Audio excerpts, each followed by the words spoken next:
2026, moi je pense que c'est important que les Sénégalais ñu wax leen ne continuité de l'État bi sama prédécesseurs yi lii lañ fi def donc lii mooy li nga xam ne sur le bilan de l'Assemblée nationale bëggoon naa ko partager ak yéen ci wàllu actualité nag je voudrais que wax leen ñun suñu groupe parlementaire dañuy dénoncer avec la dernière énergie la dernière sortie du Premier ministre parce que ñun aussi askan wi moo ñu ñor. Et les décisions de justice, je pense que Madame la Présidente dina ci ñëwaat léegi la justice est rendue au nom du peuple sénégalais te l'ancienne majorité ku leen xam-xam le respect scrupuleux bi nga xamante ni moom la ñu am vis-à-vis de la justice bu leen fàtte ne Assemblée nationale voté woon na fi pour ñu reporter ay élections présidentielles le Conseil constitutionnel rendre une décision daan ne élections yi dañ koy organiser ci à telle date.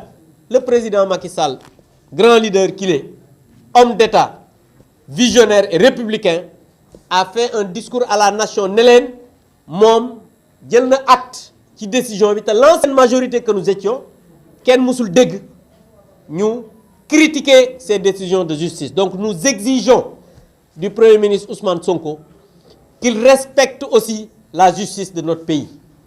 Parce que c'est la première fois dans l'histoire du Sénégal ñu gis un premier ministre buy génn di saaga ay magistrat bien que bettuñu ci moom parce que moom opposant saaga na magistrat yi xas na chef religieux yi saaga sénégalais yi mais tey nag bu nekkee premier ministre bëgg a continuer loolu dañuy wax ne il faut qu'il arrête et nous exigeons qu'il respecte non seulement la justice mais mu respecter les hommes et les femmes qui la rendent parce que ñooñu dañu mériter le respect de l'État du Sénégal parce que ay nit la ñoo xam ne guddeeg bëccëg mën nañu rendre des décisions yoo xamante ni mën na la bañ a neex mais un premier ministre di attaquer publiquement des magistrats je pense que loolu bokk na ci loo xamante ni lu ñuy ñaawlu la et loolu il fallait que aussi ñu wax ko donc vraiment pour terminer je voudrais ñuy ñaan le gouvernement ñu lijjanti déjà li nga xam ne moo gën a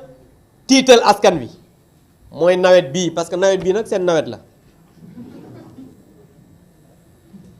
taw na barki démboo Njaay ñu gis ne Dakar ndox mi bari na te tuuti la fi taw campagne agricole bii passé c'est une campagne agricole catastrophique les jeunes ay milliers la ñuy dàq te loolu askan wi dañ ñu mandaté pour que à chaque fois ñuy wax ci seen tur donc jàpp naa ne loolu mooy jafe-jafe yi ni war nañ ci mën a sëgg lijjanti ko balaa ñuy nekk fii di saaga nit ñi di saaga justice di saaga ay magistrats je pense que kilifa gu mat kilifa du doxalee noonu lii mooy li nga xamante ni bëggoon naa ko waxtaan ak yéen avant may jox la présidente mu exprimer wu pour que maintenant après ñu dem vers des questions s'il y en aura merci.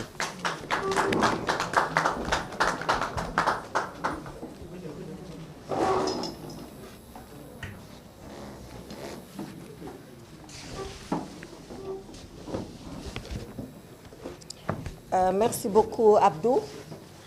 Donc, mesdames, messieurs les journalistes, après vous avoir salué, je voudrais juste vous dire pourquoi nous tenons cet exercice. Nous le tenons pour informer l'opinion nationale et internationale de ce que nous avons fait à l'Assemblée nationale depuis le mois de décembre jusqu'au 30 juin 2025. Ce que nous avons fait sur le plan législatif, ce que nous avons fait aussi, que vous ne voyez pas, qui est un peu invisible, parce que nous travaillons dans les commissions, nous sommes dans les groupes d'amitié, et c'est des choses très souvent qui ne sont pas visibles, mais qui sont très importantes au regard du travail parlementaire. Ce que nous avons fait, et vous l'avez suivi, nous sommes le groupe Takku Wallu Sénégal, un groupe qui comprend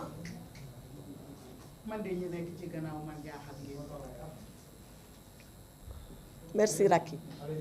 Un groupe qui comprend 17 députés. 17 députés sur les 160 que nous sommes.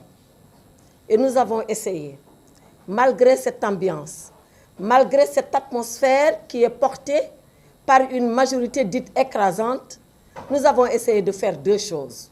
La première d'abord, c'est d'exister en tant que groupe. La deuxième chose, c'est de marquer notre terrain en tant que groupe. Nous ne sommes pas n'importe qui. Nous sommes l'opposition parlementaire.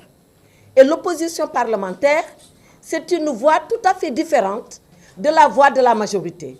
Quand ce que la majorité dit est bon pour le pays, on l'acceptera. Mais quand ce que la majorité dit est mauvais pour le pays, on le dénoncera. Mieux que de le dénoncer, on le combattra. Voilà la ligne de principe qui a été arrêtée par notre groupe. Maintenant, vous imaginez, c'est très difficile d'être 17 et d'être noyé dans une majorité de 130 qui veut vous écraser. Mais je pense que vous êtes vous les premiers témoins. Et le peuple sénégalais est témoin. Ces 17-là, comme on dit, Machallah. Machallah parce que nos voix ont été entendues. Nos voix ont été portées partout où cela était nécessaire. Le 30 juin, c'est-à-dire lundi dernier, j'ai pris la parole à l'Assemblée nationale. On était dans une séance solennelle où le président de l'Assemblée avait invité le président de l'Assemblée de Gambie, le président de l'Assemblée nationale de Mauritanie, le vice-président de l'Assemblée nationale du Maroc. Et je lui ai dit, si vous vous souvenez, beaucoup de choses ont été faites, mais beaucoup de choses restent à faire. Sur ce qui reste à faire, je voulais vous faire un point de ce qui reste à faire. Parce que ce qui reste à faire est très important. Ce qui a été fait, on n'y reviendra pas, je pense que tous ils l'ont dit, c'est notre participation aux activités parlementaires. On a voté les lois, mais quelles lois? Depuis que cette Assemblée est là, on a l'impression que c'est toujours l'exécutif, le gouvernement, qui nous traîne, qui nous entraîne dans ce qu'il veut. Rappelez-vous, première loi, on a dit on supprime le Conseil économique et social, on supprime le Haut Conseil des collectivités territoriales, on a supprimé. Deuxième demande de l'exécutif, il faut radier les députés Barthélémy Diaz et un autre, on a radié. Troisième activité, le gouvernement nous a dit lever les immunités parlementaires. On a levé l'immunité parlementaire de Farba Ngom, on a levé l'immunité parlementaire de Moustapha Diop, on a encore relevé l'immunité parlementaire de Moustapha Diop. Sans qu'on ait presque... sans qu'on ne sache vraiment pourquoi. C'est vrai qu'aujourd'hui, le règlement intérieur est en train de réformer la levée d'immunité parlementaire, mais quand même, c'était des procédures que nous avions dénoncées pour être totalement abusives parce que nous ne voulions pas être à la remorque de l'exécutif. Ce qui également n'a pas été fait, et vous le savez, la Constitution dit que l'initiative des lois appartient à l'exécutif et aux députés. Ça veut dire que le gouvernement peut donner ce qu'on appelle des